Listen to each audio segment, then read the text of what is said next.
Hey YouTube, what's up? It is Coal Creek Outdoors here, and today I've got kind of a special video. We're doing a video on my rifle that I got. It is a U.S. Springfield Armory model 1903. Model 1903 is because 1903 was when this gun was manufactured. It was the standard issue rifle in World War I, and this rifle was used as a sniper rifle in World War II. It's got, I'm not really 100% sure what it's chambered in, but being 1903 Springfield, I'd almost guarantee it's 30-06. But I don't know, and it does not say on the gun anywhere what caliber it is, so I'm going to have to ask my local gunsmith guy if it actually is a 30-06. It's got flip sights, so you can adjust your aim, so you can shoot long range. I think that's really neat. This gun, crazy heavy, probably 18 pounds.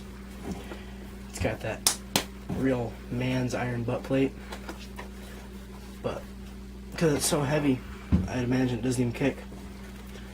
I know this is the original 1903 sling that it came with. The sling was made in 1918, right before World War I, or during World War I. Original sling.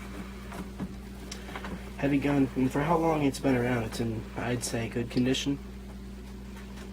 The safety on it's pretty neat. The safety on it is right here.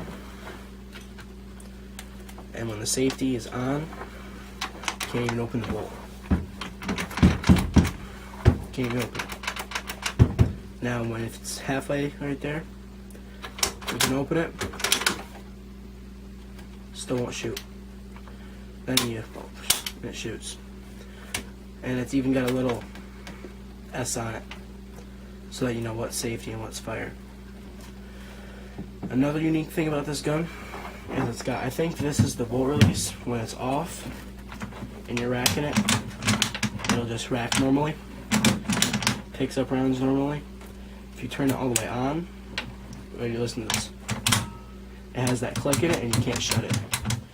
I'm not sure what that's really used for. Like it pop, like, I think it's made for an ejector, because look at this. When you open it, watch this part right here. It kind of pops out and makes like a loud noise. I think that's made for an ejector if you get one jammed in there.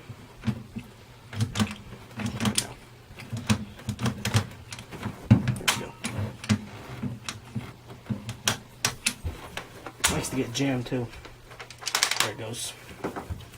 And then when it's right here in the middle, it's got on, all the way down is off, and that's when it just racks normally. And then right in the middle, the bolt just pulls completely out.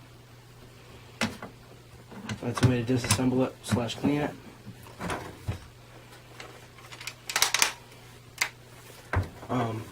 Like I said, not much to go into. This gun was special. The reason why I did a whole separate video on it is because it was given to me by my grandfather. He's, I wouldn't say an avid gun collector, but he's got a good amount of them. And he's been saying since the Thanksgiving of 2013 that he wanted to give me a rifle. And you know, he's a, you know, old timer, you know, old moral values, and he was waiting until he thought I was mature enough to take a gun from him. Like, my parents have bought me guns, you know, for a while now, but it was a really special moment when he called me upstairs on Christmas morning and handed me this fine piece of gun right here. Special moment. I don't think I could ever sell this gun, just because of how much sentimental value it has, being given to me from my grandfather. Sort of like a coming of age thing from him. And I kind of want to put a scope on it, because I want to shoot deer with it. Like, I mean, at 30, at 6, this thing would knock a deer right down. But these iron sights aren't necessarily the greatest. So I mean, like the 4-point that I shot this year, he was at 9 yards. I could probably take him at 9 yards with this thing. Just have to shoot it and get used to it. But I think the only way I could get a scope on here is because it's not really raised at all, so it'd be hard to get scope rings on it. Then I have to get a side mount scope, and then I could use that and get a deer with it. I just really want to get a deer with it. Like I said, if you're a gun guru and you're laughing at me because I'm not 100% sure if this is actually a 30-06, just tell me in the comments, because I'd really like to know. And if I can get down like what it is before I go to the gunsmith, it'll save me a couple bucks and a little bit of trouble. So if you know what it is, put it in the comments. Like, I almost guarantee it's a 06, just being a 1903 Springfield. But just because it doesn't have it marked out anywhere, I wouldn't feel safe dropping a 06 round and pulling the trigger, because I don't want to cause damage to the gun or whoever's shooting it. But that's really all I was going to say about this. Is it was just special, you know, a coming of age thing kind of for my grandfather. Really nice gun. It's got a lot of historical value. You know what I mean? Just for how old it is, and for probably what this gun has seen. You know, this gun could tell more stories than anybody in the world. If this could talk, it could have some nice stories to give us.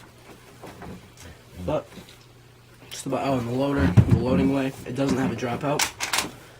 So when you put them in there, it's kind of like just like a stack, like my 30-06. It's just stack them in there.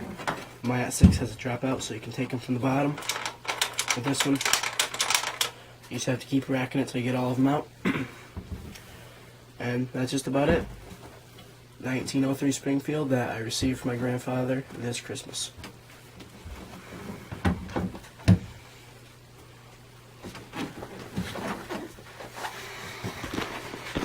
Alright guys, this has been a Cold Creek Outdoors video.